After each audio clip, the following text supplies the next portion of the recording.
Assalamualaikum warahmatullahi wabarakatuh. Bismillahirrahmanirrahim.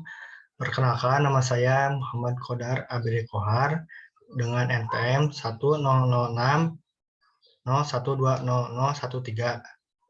mengambil kelas A. Di sini saya bermaksud akan mempresentasikan visualisasi data menggunakan RStudio dalam rangka memenuhi tugas ujian tengah semester 2021.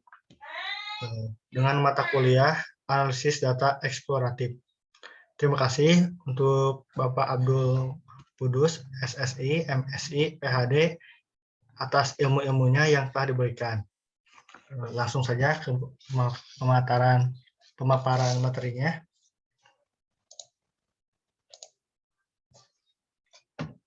Unit pengamatan adalah kabupaten kota, variabelnya sebagai berikut. Provinsi, kabupaten kota, X1 sebagai kategori pertumbuhan ekonomi, kabupaten kota pada tahun 2019. X2, zona waktu. 1. Carilah variabel X3 dan X4 yang dua-duanya bertipe numerik, interval atau rasio. Berasal dari data resmi BPS, variabel X3 dan X4. X3, jumlah penduduk miskin kabupaten kota pada tahun 2019 dalam ribuan. X4, persentase penduduk miskin usia 15 tahun ke atas menurut kabupaten kota lulusan SLTA plus pada tahun 2019. X3 dan X4 mempunyai hubungan secara logis karena penduduk miskin berkaitan erat dengan persentase penduduk miskin usia 15 tahun ke atas menurut kabupaten kota lulusan SLTA plus pada tahun 2019. 2. Jelaskan definisi dari variabel X3 dan X4 tersebut. Sebaiknya definisi tersebut adalah menurut panduan dari PPS.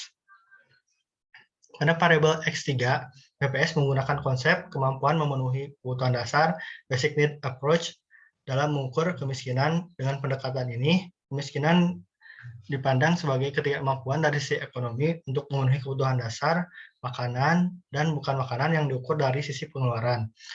Pada variabel X4, pendidikan yang ditamatkan adalah ijazah atau STTB tertinggi yang dimiliki oleh penduduk miskin berumur 15 tahun ke atas.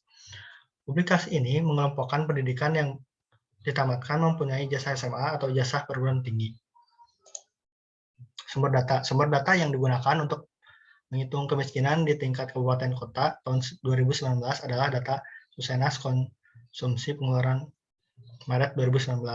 Menimbang yang digunakan untuk penghitungan kemiskinan kabupaten kota tahun 2019 ini menggunakan hasil proyeksi penduduk dari data sensus penduduk 2010. Cakupan wilayah publikasi pada tahun 2019 ini menyajikan indikator kemiskinan untuk 514 kabupaten kota.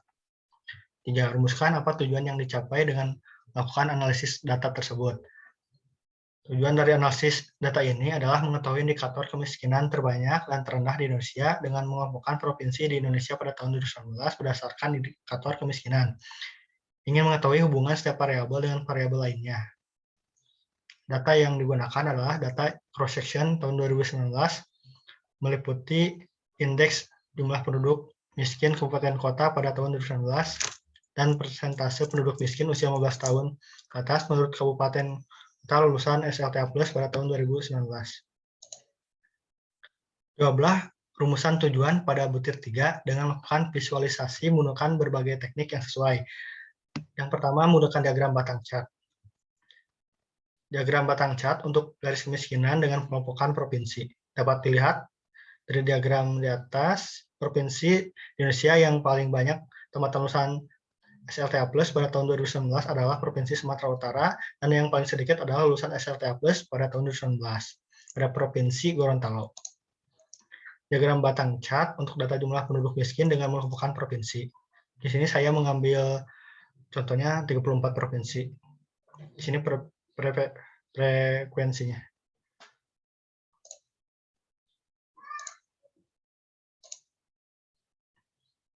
Dari gambar di atas, bisa dilihat rata-rata jumlah penduduk miskin terbanyak ada di Provinsi DKI Yogyakarta, dan rata-rata jumlah penduduk miskin terkecil ada di Provinsi Maluku Utara.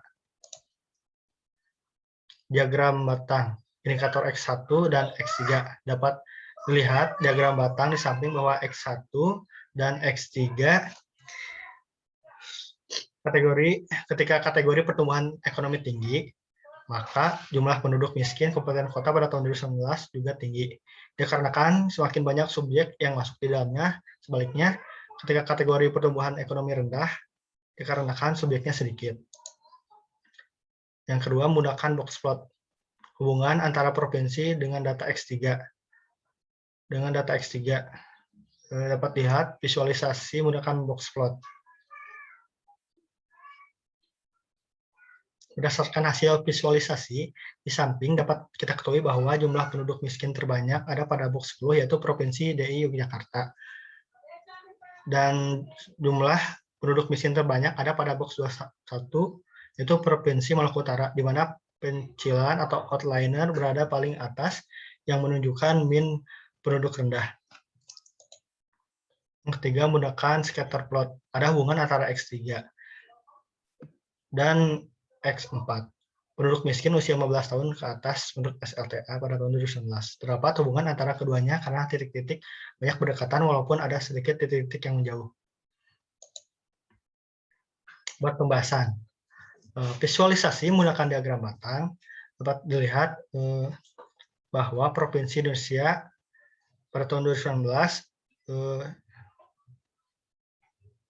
yang paling banyak tamatan lulusan SLTA Plus adalah Provinsi Sumatera Utara, dan provinsi paling sedikit lulusan SLTA Plus pada tahun 2019 adalah Provinsi Gorontalo. Untuk X3, dengan provinsi rata-rata jumlah penduduk miskin terbanyak ada di DI Yogyakarta, sedangkan rata-rata jumlah penduduk miskin terkecil ada di Provinsi Maluku.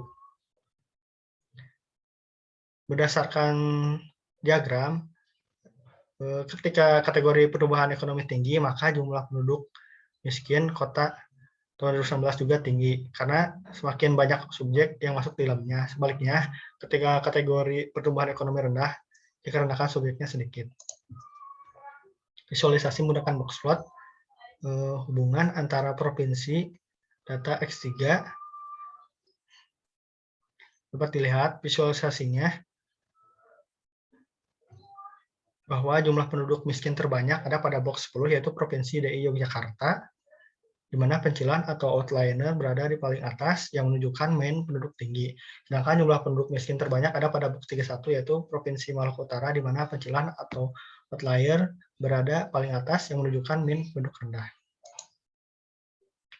Visualisasi menggunakan scatter plot. Ada hubungan antara X3 dengan X4.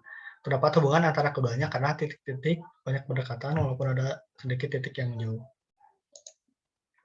Kesimpulan, berdasarkan hasil visualisasi data di atas, yaitu dengan menggunakan 3 teknik visualisasi, didapat hasil indikator kemiskinan terbanyak berada pada Provinsi DI Yogyakarta, sedangkan indikator kemiskinan terendah berada pada Provinsi Maluku Utara.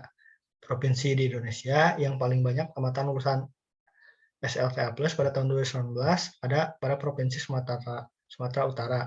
Sedangkan provinsi paling sedikit lulusan SLTA Plus pada tahun 2019 adalah Provinsi Gorontalo.